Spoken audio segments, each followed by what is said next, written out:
Bonjour à tous et bienvenue sur le premier LadyBiz Expat Talk qui s'intitule Couple et expatriation, coup de boost et coup de mou. Donc LadyBiz Talk, c'est un nouveau concept qu'on a décidé de lancer qui vise à faire intervenir des experts pour s'exprimer sur des sujets, sur des problématiques liées à l'expatriation, mais aussi des femmes qui ont lancé leur activité en ligne depuis l'étranger. Sachant que ça supporte vraiment du coup l'objet en fait de LadyBiz Expat, qui est un collectif de soutien envers les femmes expatriées qui justement souhaitent lancer leur activité en ligne, qu'elles aient une idée ou qu'elles n'en aient pas du tout avec notre programme d'accompagnement sur 12 semaines. Donc, pour le Lady Talk d'aujourd'hui, nous recevons une Française qui est thérapeute de couple et qui vit à Amsterdam et qui s'appelle Cécile Chaban. Bonjour Cécile, bienvenue dans le Bon, premier épisode de Lady Talk. On est ravis de te recevoir. moi aussi. Ravie d'être là. Alors, donc Cécile, tu es française, tu es expatriée à Amsterdam et tu es thérapeute de couple. Est-ce que tu peux nous indiquer un peu ce qui t'a amené à vivre à Amsterdam? Alors, c'est simple, mon conjoint est Ah, excellent. néerlandais. Donc voilà, après 2 ans de relation à distance, voilà, j'ai franchi le pas de venir m'installer. Et puis, ça va faire 13 ans maintenant, avec la famille qui s'agrandit. Voilà. Top. Et du coup, est-ce que c'est à la hauteur de tes espérances, la vie à Amsterdam? Ouais, non, non, franchement, c'est super. À tout point de vue, moi, j'apprécie beaucoup ce côté où tout est à proximité, le vélo, ce sentiment de liberté. Et puis, en fait, c'est très simple d'être dans. Si on a envie d'être entouré de Français, c'est très simple de pouvoir le faire. Et en même temps, si on a envie de développer d'autres choses ici dans ce pays, c'est aussi facile à faire. Donc, c'est parfait. Alors, dans le cadre justement de ton activité, au regard des couples que tu as rencontrés, est-ce que tu dirais qu'en général, l'expatriation, ça représente une épreuve facile ou difficile? Et si c'est une épreuve difficile, pourquoi? Alors, l'expatriation, en fait, moi, alors c'est vrai que j'ai un peu un biais puisque les personnes viennent me voir quand a priori ça va pas très bien Hmm. ou qu'en tous les cas ils sentent que ça pourrait aller mieux.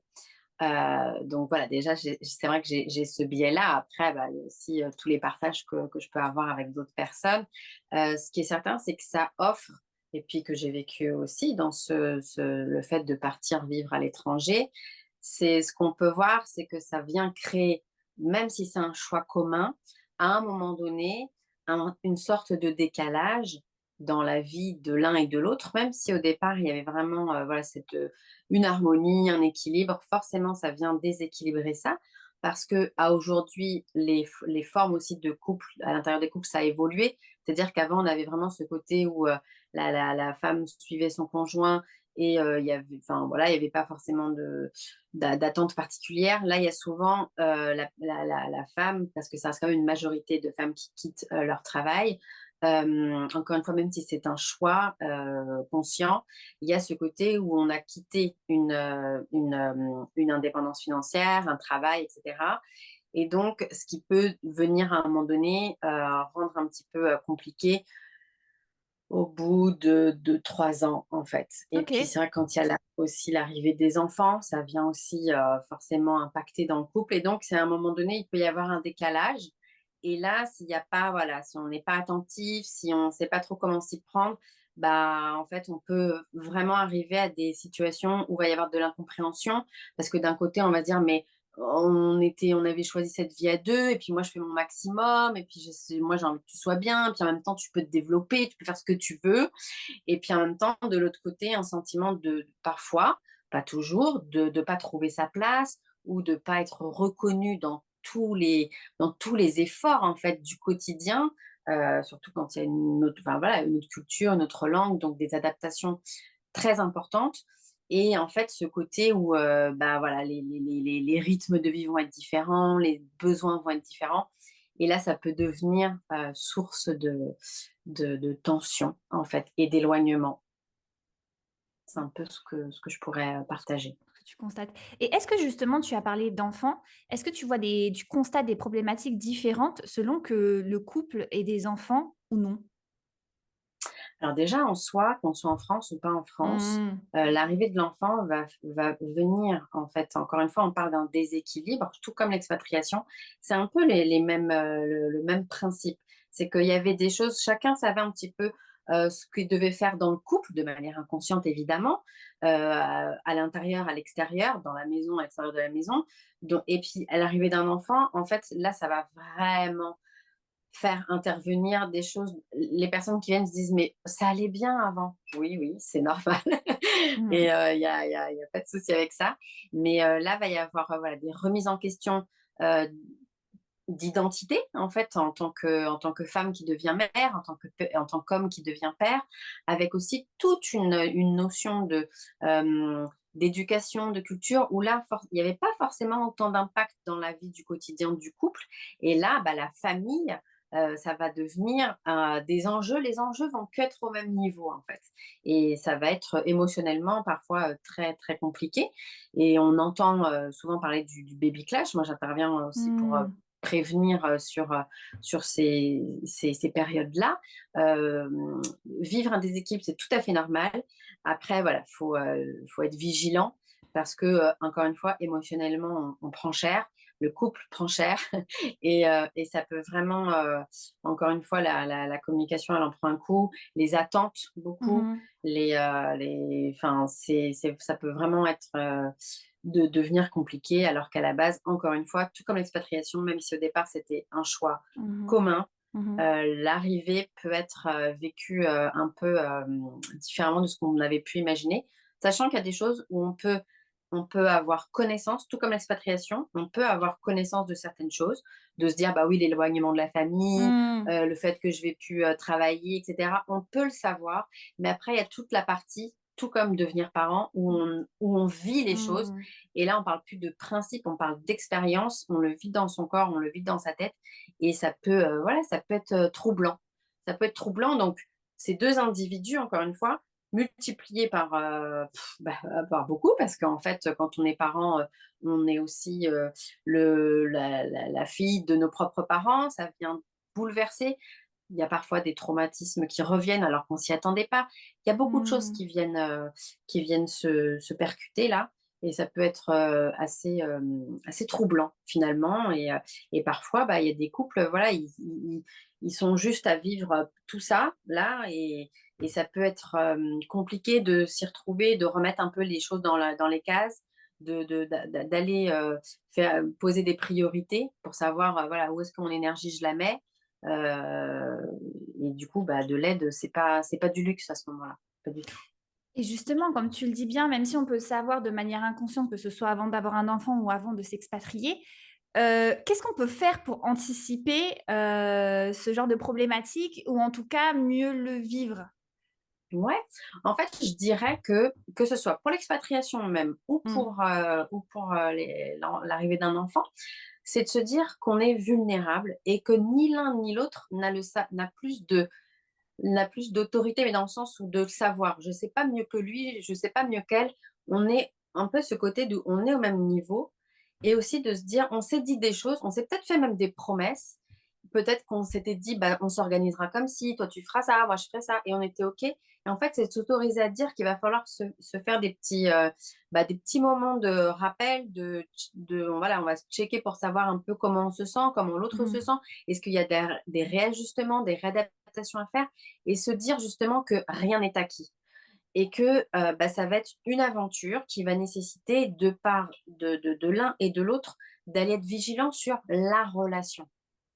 Parce qu'encore une fois, quand on parle de l'expatriation, on va se dire: «Bah oui, on a le projet d'aller découvrir ci, d'aller découvrir ça, d'aller», il y a aussi parfois comment dire? Des objectifs, financiers parce que, bah, on se dit: Mmh. «On va pouvoir, cumuler un certain d'argent, au niveau financier pour notre futur et Mmh. cetera». Donc il y a plein de bonnes intentions, sauf que parfois, bah, il y a des choses qui se passent pas comme on l'avait imaginé parce que simplement, c'est l'expérience, c'est le vécu qui fera la différence. Et du coup, de s'autoriser à se dire, on se lâche pas, parce que potentiellement, on va vivre des choses où on va être en décalé, c'est normal, parce qu'on est différent, parce qu'on a un vécu différent.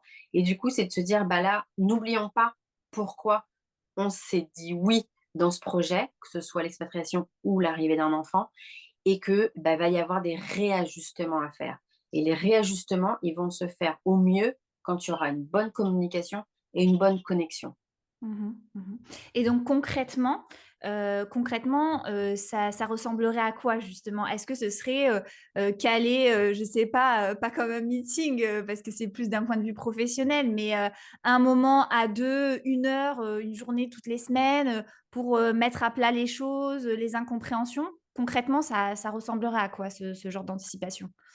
Concrètement, il va falloir prendre aussi la réalité des uns et des autres. C'est-à-dire qu'on ne Mmh. peut pas demander à un couple qui vient d'avoir un enfant qui ne dort pas, Mmh. d'aller, prendre du temps, tous les soirs, ou d'aller se faire un week-end en Mmh. amoureux. Ça, on l'entend, c'est Mmh. très bien, c'est une très Mmh. bonne idée. Sauf que Mmh. quand on est en expatriation, qu'on n'a pas de famille, qu'on n'a Mmh. pas encore son réseau, qu'on Mmh. n'a pas encore, en tant que parent, confiance pour, voilà, donner son Mmh. enfant à quelqu'un, Totalement. confier son enfant à quelqu'un, ça, c'est aussi prendre en considération des réalités. Et du coup, c'est d'être doux aussi avec soi-même en se disant: «OK, là, en fait, on aimerait bien faire ça». Mmh mh. C'est déjà de se le dire: «Ouais, j'aimerais bien, en fait, passer du temps avec toi». Mais Mmh. là, en fait, on va prendre notre réalité, on va se dire: «Bah, OK, si déjà on peut se prendre un café et juste se dire, bah, qu'on est fier de ce qu'on fait, de se dire: "Bah, au fait, là, tu en es où? Toi, tu aurais besoin de quoi? Comment tu te sens?" Heu, voilà, c'est de prendre des nouvelles, mais parce qu'aussi ça va nous obliger individuellement à dire: «OK, en fait, là, moi, je me sens comment? De quoi j'ai besoin profondément?» Parce que ce qui se passe, c'est que surtout les femmes, quand même, j'aime pas les généralités, Mmh. mais il y a quand même des choses qui se retrouvent un peu de part et d'autre. C'est qu'on a une capacité à pouvoir, souvent on dit: «Mais est-ce que, si je prends l'avion, je dois aller voir ma famille, j'ai 3 enfants, Mmh. j'ai, un changement, vous pensez que je peux le faire?» Oui, c'est possible, mais à quel prix, en fait? Mmh. Et du coup, il y a aussi toute cette capacité de pouvoir se suradapter, mais à un moment donné, bah, ça va coincer. Et du coup, ça va coincer comment? Ça va coincer qu'on va se dire: «Mais aide-moi, mais tu jamais là, mais tu machin». Et l'autre, il va se dire: «Bah si, je suis là parce que regarde, je suis là le soir, mais en fait, c'est pas de ça dont j'ai besoin». Sauf que je ne le sais pas moi-même parce que j'ai pas Mmh. pris ce temps. Donc c'est Mmh. aussi de s'accorder, de se dire: «OK, là, profondément, j'ai besoin de quoi?» Quand je dis: «Je suis fatiguée», Mmh ce mh. qui est complètement légitime et normal de demander, c'est même pas de l'aide à son conjoint, mais aussi OK que chacun a son rôle, a ses responsabilités. Mais aussi, c'est vraiment de se dire: «Moi, là, quand je dis que je suis fatiguée, en quoi?» Parce que l'autre, mon conjoint, il me dit que, bah, il est là, il sait pas quoi faire de plus.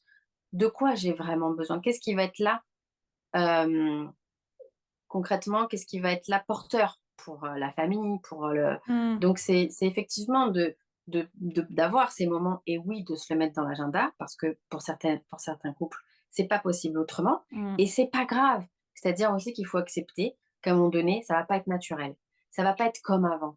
C'est vrai, c'est un fait, mais en même temps, si ça permet de maintenir une relation de qualité et puis de se dire aussi: «Bah, là, en fait, on est en mode survie». Là, on se découvre dans ces moments de chaos et Mmh. voilà, c'est aussi d'accepter cette vulnérabilité, parce que des fois aussi on découvre l'autre, on l'avait pas du tout imaginé comme ça dans cette situation-là et c'est vraiment tout ça qu'il faut être, quand je dis: «Il faut être doux avec soi-même et doux avec sa relation», c'est parfois, bah, c'est la colère qui prend le dessus. C'est le fait d'être déçu, c'est le fait d'être frustré Mmh. et ça c'est OK. Mais en fait, si on reprend dans le contexte, bah, il y a des choses qui sont aussi normales que ça se passe comme ça et c'est normal que l'autre il ne devine pas ce qu'on a dans notre tête, ce dont on a besoin parce que, bah, avant, en fait, ça se passait, sans qu'il y ait de questions à se poser, quoi. Mmh. Donc après, c'est vrai que dans le concret, c'est pour ça que donner des choses générales, c'est possible, mais parfois ça va aussi provoquer chez les personnes ce sentiment de: «Bah, ouais, OK, mais moi concrètement, je peux pas». Donc Mmh. j'ai envie de dire à chacun de voir. Est-ce que j'ai envie de passer plus de temps? Parce qu'il y a des personnes qui vont avoir ce besoin aussi de se retrouver plus souvent Mmh et mh. du coup, ça peut être très court. Il y a des personnes qui vont se dire: «Bah non, en fait, moi, je préfère, qu'on prenne vraiment du temps que tous les 2, mais une bonne fois». Et en fait, bah, ça, c'est pareil, il faut pouvoir l'identifier, ce besoin-là. Parce que, bah, moi, je vais pas avoir le même besoin que mon ami, qui a eu, son enfant. Enfin, donc c'est aussi ça Mmh. de se dire: «Allez, voir comment les autres fonctionnent, c'est bien, mais il faut pas que ce soit au détriment de soi-même». Mmh mh. Donc oui, il faut c'est nécessaire Ce Mmh. temps-là, à un moment donné, de se retrouver, de pouvoir se retrouver est nécessaire. Maintenant, il y a des personnes, bah, le soir, ça va être impossible et puis pour d'autres, justement, ça va être là le bon moment. Donc aussi s'observer. Est-ce que moi, émotionnellement, je suis à bout, plutôt le matin, plutôt le soir, plutôt en fin de semaine, plutôt en début de semaine? Mmh. Et ça, c'est encore une fois, c'est des je crois qu'il faut, passer par une phase d'observation. Et moi, c'est souvent aussi comme ça que je travaille aussi avec les personnes. C'est là, je vais vous demander d'observer comment vous réagissez, comment vous vivez, pour qu'ensuite on puisse, avec le curseur, bouger sur certaines choses. Parce que la communication, c'est bien, mais ça veut dire beaucoup de choses et en même temps, on ne sait pas trop comment faire. Donc, c'est pareil. Est-ce qu'on veut moins de crise ou est-ce qu'on veut plus de moments où on s'écoute et où on se comprend? Mmh. C'est pas la même chose. Et c'est pour ça que c'est intéressant parfois de vraiment, et c'est difficile parce qu'on est en plein dans un espèce de: «Je vais pas y arriver, je fais ci, mais ça marche pas, je lui demande ça, mais ça marche pas». Et c'est pareil, en fait, c'est aussi de se dire, on est dans des phases parfois où on demande beaucoup à la relation, comme si tout était acquis, comme si c'était normal Mmh. de d'être en permanence dans une notion d'effort, alors qu'à côté, on n'a pas de retour, on oublie, on sait même plus l'autre, pourquoi on l'aime, pourquoi on apprécie l'autre. Cette notion de plaisir, cette notion de partage, bah, c'est important, en fait, de pouvoir nourrir la relation. Et après, c'est plus facile de pouvoir être dans une demande de quelque chose au niveau du couple. Parce qu'on la notion d'effort, c'est un peu ce retour sur investissement. En fait, on se dit: «OK, là, je sais que c'est dur, je sais que là, je fais peut-être parfois aussi une notion de sacrifice sur quelque chose, mais par contre, en même temps, je sais que c'est rééquilibré par un autre biais». Mmh. Alors que si on est toujours dans cette sensation d'être dans du sacrifice, dans de l'effort permanent, là, il y a un truc au niveau de la relation, c'est-à-dire qu'on ne nourrit plus le lien. Et nourrir le lien, c'est effectivement, bah, continuer quand on a été dans un couple où on se prend dans les bras, où on se fait des compliments, où on se dit merci. Ça, c'est le fonctionnement de chacun. Mais c'est là-dessus. En fait, comment avant on prenait du plaisir ensemble? Mmh. Qu'est-ce qu'on aimait faire ensemble? Et c'est vrai que c'est un travail. C'est ça qui est pas simple. Mais en même temps, c'est beau C'est quand ça vrai, marche. c'est vrai mais justement, tu es d'accord, avec le fait qu'une relation, au début, les premières années, c'est pas, forcément le même type de relation, après, une décennie avec des Mais enfants et oui, cetera. Il y a une évolution. évidemment. Et il y a une évolution à plein de niveaux. C'est-à-dire que, hormonalement parlant, Mmh. on dégage des hormones qui vont faire que, en fait, la connexion, elle se fait. On a envie, on a du désir pour l'autre, on se dit, voilà, il y a plein de gens qui disent: «Mais j'ai même pas besoin de parler, il sait ce que je pense, ouais, c'est ce que je pense». Enfin, il y a un truc comme ça, il y a une osmose, une symbiose. Et à un moment donné, bah, déjà ça, biologiquement, ça diminue et ça, c'est un fait, c'est de la faute de personne. Et puis après, il va y avoir des cycles, comme dans l'expatriation. Le couple, il Mmh. va traverser des cycles, en fait, il va y avoir des phases. Mmh. Et bah, ça, c'est aussi, c'est pareil, c'est un fait, ça dépend ni de moi, ni de mon conjoint. C'est comme ça. Donc ça, on va le traverser. Ce Mmh. côté de comment on nourrit le manque, comment on nourrit le désir, comment les enjeux les enjeux de pouvoir, il va y avoir des choses comme ça qui vont se passer dans le couple. À ce moment-là, si on rajoute un enfant, bah, on peut imaginer que c'est pas une évidence. Mmh. Et du coup, évidemment, en fait, ça va être à chaque fois une histoire d'équilibre. Et puis, cette histoire d'équilibre, et à un moment donné, on s'est rencontrés, on était un homme, une femme, ou 2 femmes, 2 hommes, peu importe. Mais c'est pour expliquer. C'est que on va avoir un homme, une femme. Après, on va rajouter l'identité. Bah, on est aussi, moi j'ai mon boulot, donc je suis aussi une professionnelle, lui aussi. Et en même temps, on va rajouter une autre entité qui va être là, oh bah père et mère. Et quand on va se parler, bah moi quand je m'adresse à mon mari, je m'adresse en tant que femme, en tant qu'épouse, en tant que mère ou en tant que quelqu'un qui est au travail. Souvent, on entend: «Mais moi, je suis pas ta secrétaire, tu me parles autrement». Bah, parce qu'en fait, l'autre, il est encore dans une communication en lien avec ce domaine-là. Mmh. Mais là, on va se parler en tant que femme et en tant qu'homme, donc on va pas avoir les mêmes besoins qu'en tant que couple parental, en tant que père et en tant que mère. Mmh. Donc forcément que ça va venir complexifier et ça Mmh. va revenir aussi se remettre sur, bah, l'interdépendance. Moi, quand Mmh. un couple qui a pas d'enfant, Mmh. qui sortent, qui machin, je m'en fiche. Mmh. Maintenant, on a les enfants. Bah, en fait, là, ces plans-là, ils vont avoir Mmh. un impact sur moi Mmh. concrètement parce que du coup, l'enfant, c'est moi là qui vais le garder. Mais en Mmh. fait, non, là, c'est plus juste. C'est tout bête, mais c'est et ça, c'est de la faute de personne. Ça, Mmh. c'est les relations, Mmh. c'est comme ça. On introduit du nouveau et puis donc on introduit il y a cette notion d'introduire des choses nouvelles et il y a cette notion de temps qui passe et de la relation qui va se construire sur d'autres bases. En fait, Mmh. on sent que simplement se dire que l'autre, il me comprend, ça suffit plus. Mmh. Mmh. Est-ce qu'aujourd'hui tu reçois des femmes, qui ont suivi leur conjoint à l'étranger et donc qui ont laissé leur carrière et qui aujourd'hui du coup essaient de se reconvertir, ou de se lancer dans l'entrepreneuriat? Et du coup, quelles sont les principales difficultés que tu as pu observer et quels sont les conseils que tu pourrais apporter? Alors oui, je reçois. Après, je reçois dans ces moments-là, alors ça, c'est mon évaluation à moi, les femmes qui n'ont pas d'activité, professionnelle ou qui n'ont pas de ressources financières, qui sentent que dans leur couple, c'est compliqué, heu, elles vont être beaucoup plus freinées pour faire la démarche d'aller voir quelqu'un, Mmh mh. pour le couple. Mmh. Parce que si le conjoint n'est pas OK dans cette démarche-là, parce qu'en fait, il va y avoir le côté de, ben, en fait, ça va être un sacrifice financier et est-ce que c'est juste? Sachant que c'est pas même si on est dans un couple qui dit, l'argent, c'est l'argent de la famille, concrètement, il va y avoir une résistance de ce côté-là, de la légitimité d'aller poser de manière assez affirmée ce besoin d'aller voir quelqu'un pour le couple et qu'il va falloir prendre du budget de la famille.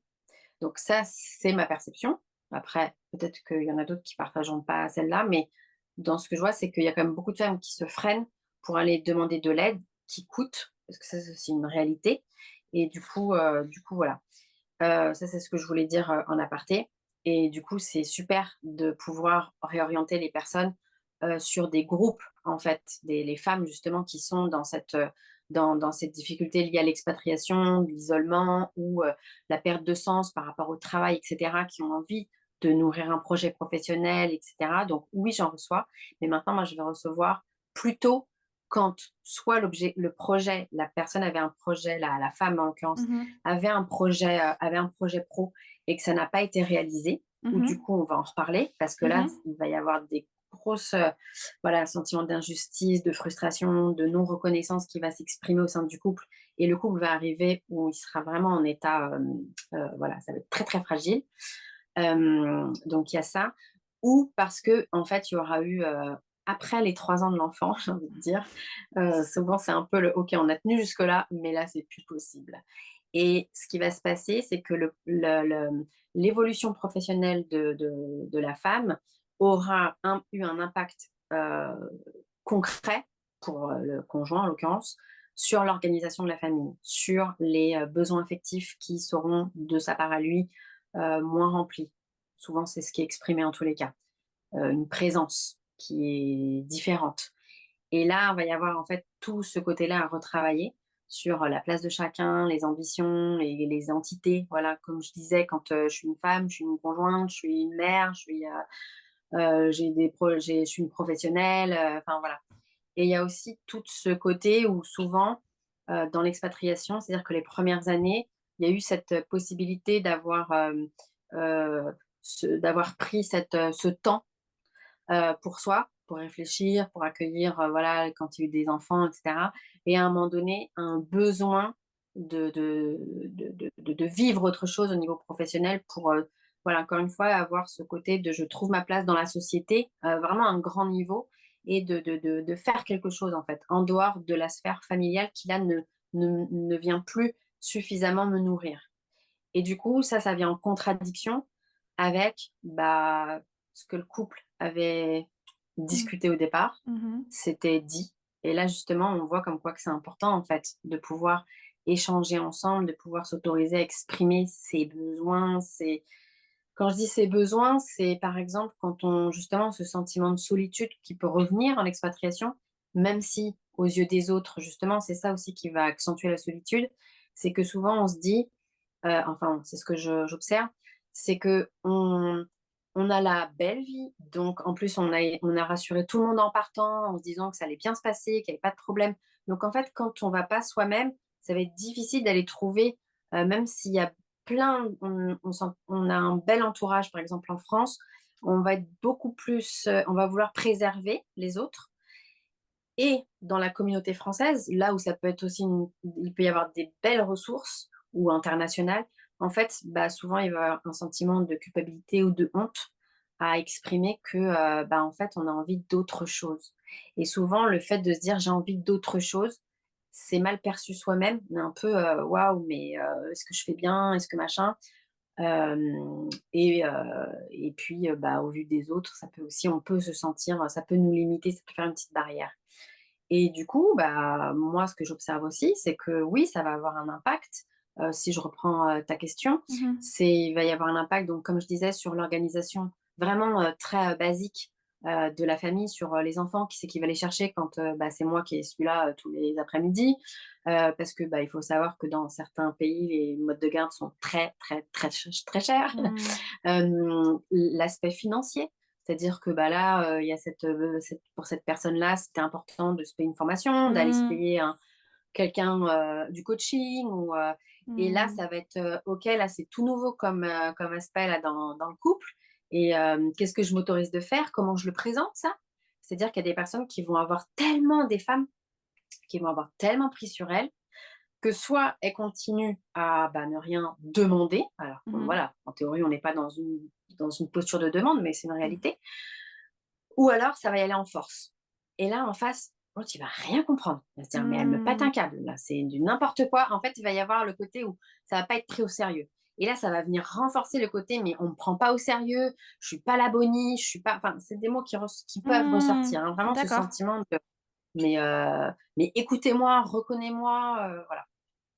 Et ça, dans la relation, ça peut venir, compliquer les choses et du coup, le fait d'avoir un tiers, bah, là, on va parler des vraies choses, en fait. On va pas parler de la formation ou du coaching à aller solliciter. On va parler de l'argent, qu'est-ce que ça représente pour lui, pour elle, pour Mmh. la relation, le fait que la femme la femme, justement, qui est une épouse et une mère, Mmh. est aussi cette image qui va vers l'extérieur, qui Mmh. prend des Mmh. responsabilités, qui s'autonomise. Qu'est-ce que ça vient influencer dans la relation vis-à-vis de l'autre?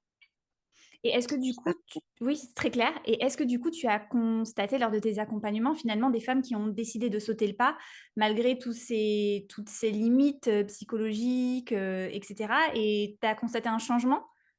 Ouais, ouais, ouais, ça c'est super. Enfin, ouais, non, vraiment, ça, à chaque fois, je trouve que c'est chouette parce que, du coup, il y a vraiment ce côté où ça a pas été, ça a été parfois, pas simple, en fait, de parler des choses profondes, mais finalement, il y a 2 choses que moi j'observe. C'est soit le couple, il en ressort très fort et en fait, Mmh. il y a vraiment c'est l'un et l'autre se portent et il y a vraiment Mmh. cette équité-là. Mmh. Même s'il va y avoir des phases, cette équité, quand j'entends, c'est pas, toujours au même moment, on fait toujours les mêmes choses, on fait, Mmh. exactement les mêmes tâches, exactement Mmh. financièrement la même chose, c'est pas du tout Mmh. ça. C'est une équité dans son ensemble et Mmh. ça va être très personnel, mais il va y avoir ce sentiment de, bah, en fait, il me porte, je le porte, on se nourrit l'un de Mmh. l'autre et il y a pas ça représentera pas l'autre ne représentera pas un frein. Le couple, Mmh. la vie de famille ne représentera pas un frein. Ce sera pas facile, mais on sent que ce sera pas c'est pas l'autre qui va nous freiner, en fait. Par Mmh. contre, oui, trouver quelqu'un pour garder les enfants, c'est un frein, c'est une réalité. Mais c'est différent quand on sent que notre conjoint dit, «Bah, OK, là, j'entends pour moi, là, ça va être compliqué, j'ai une réunion, machin, mais par contre, la prochaine fois, c'est moi qui prends le relais». C'est Mmh. différent que de dire: «Bah, écoute, je sais pas, débrouille-toi». Mmh. Juste ça. Mmh. Et sur l'aspect financier aussi, ça veut pas dire que ça va être facile prendre sur le budget, 2 000 € parce que, bah, il y aura les vacances, qu'on avait prévues pour rentrer en France. Mais en même temps, c'est pas la même chose que de dire: «Bah, attends, essayons de faire en plusieurs mensualités» ou «Bah, là, ça va peut-être être difficile, mais si on fait ça, peut-être que dans 6 mois, ce sera possible». Plutôt que de dire: «Bah, je sais pas, démerde-toi. Mmh. Tu as pas envie d'aller en France, bah, c'est ton problème». c'est aussi des choses qui existent, hein. Donc c'est dans ce sens-là où on peut voir que ça peut être vraiment un frein ou au contraire que ça peut être vécu de manière beaucoup plus où ça va peut-être même nous porter, ou l'autre, on va pas prendre les conseils de l'autre comme, quelque chose d'infantilisant. On va être OK, en fait, on va les percevoir d'une autre manière parce que parfois, ce que j'entends aussi, c'est, bah, je l'aide, je lui dis, voilà: «Pourquoi tu fais pas ci? Pourquoi tu fais pas ça?» Et l'autre en face, elle se dit: «Non mais en fait, j'en ai marre de tes conseils, tu me prends pour une gamine», enfin voilà. Mmh. Je peux le faire, et cetera. Parce qu'aussi, quand on se développe au niveau entrepreneuriat, on est aussi dans ces moments de doute, et on a besoin de sentir, des appuis, des forces, et donc c'est aussi pour ça que c'est important et intéressant d'aller voir à l'extérieur aussi, à l'extérieur du couple. Mmh. Ne pas Mmh. qu'attendre de l'autre. Mmh. Aller vraiment, prendre son énergie, prendre ses forces, Mmh. voir ses objectifs à l'extérieur pour pouvoir après nourrir de la relation, pour pouvoir rassurer le conjoint qui Mmh. découvre aussi une nouvelle facette de sa Mmh. femme ou C'est de sa ça. conjointe, Un peu et plus donc ça autonome aussi, et un peu ouais, plus, proactive aussi, et exactement, ouais, ça ouais. peut Non, être c'est super perturbant. intéressant. Et en même temps, moi, ce que je vois pour finir, c'est aussi des femmes, du coup, où il y a un épanouissement, et ça, c'est formidable, c'est beau. Ça veut pas dire que c'est facile, c'est pas ça que je dis, mais qu'on voit que la personne, elle a trouvé un sens, et même si au bout, parce qu'il y a ça aussi quand on est expatrié, c'est que des fois, il y a des retours, des fois, Mmh. il faut de nouveau aller dans un autre pays. Ça aussi, c'est tout un aspect, pour le couple, pour la famille, pour la femme qui entreprend. C'est pas évident, hein, de et là, j'ai accompagné, une femme où, bah, justement, elle s'y attendait pas. Il y a eu un switch dans la carrière de son conjoint, et là, il a fallu, en fait, s'apercevoir de tout ce que ça venait générer chez elle, faire le tri, ça a été notre boulot, et après de voir comment faire pour que le couple, ça se transforme non pas en un obstacle, mais faire que cette expérience-là, cette question-là, ce moment-là a été une richesse pour eux, pour pouvoir, elles, bah, clarifier en fait: «Mais non, mais en fait là je ne peux plus pour ça, pour ça, pour ça». D'accepter le tempo, c'est-à-dire que quand on est porté par un projet, là je reprends sur quand on est entrepreneur, on peut être aussi, hyper, énergétiquement hyper remonté, et on va poser, plein de choses, à son partenaire, et le partenaire est pas du tout au même niveau. Mmh. Il a pas le même tempo, et donc c'est aussi ça dans la communication.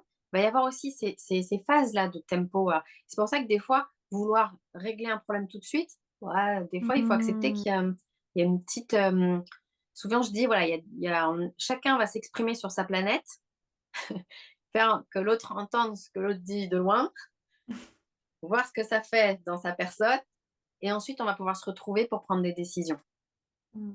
qui seront beaucoup plus en cohérence, et on va être moins dans le Dans côté le de survie et Et de rattraper, réaction, à chaud aussi. ouais. Mmh. Eh bien, écoute, merci beaucoup Cécile. On arrive déjà à la fin, de ce premier Lady Biz Talk. Est-ce que peut-être tu as quelque chose à rajouter avant, qu'on clôture? Moi, je veux toujours partager aux personnes que, c'est pas un échec que de voir que son couple peut être en difficulté, ou que soi-même on peut se poser des questions. Au contraire, c'est normal, c'est enrichissant, et c'est justement le faire, aller solliciter de l'aide de part et d'autre, c'est une preuve d'amour pour soi, pour sa famille, pour sa relation. Donc ça, là-dessus, je prêche pour ma Mmh. paroisse, mais en règle générale, voilà, je pense qu'il y a tout intérêt. Il y a tellement de situations qui se cristallisent comme ça, et Mmh. en une ou 2 séances, ça peut vraiment, être libérateur, donc faut pas s'en priver si c'est possible. OK. OK. Bah, écoute, merci beaucoup Cécile. On te retrouve, sur Instagram Ouais, ouais, et ouais, puis j'ai une newsletter, je fais aussi des ateliers parfois sur des thématiques, et en consultation évidemment, donc faut pas hésiter, c'est avec, grand plaisir. Cécile Chaban, on me retrouve, facilement. bah, super Cécile. Allez, Merci, à merci bientôt. beaucoup. À bientôt.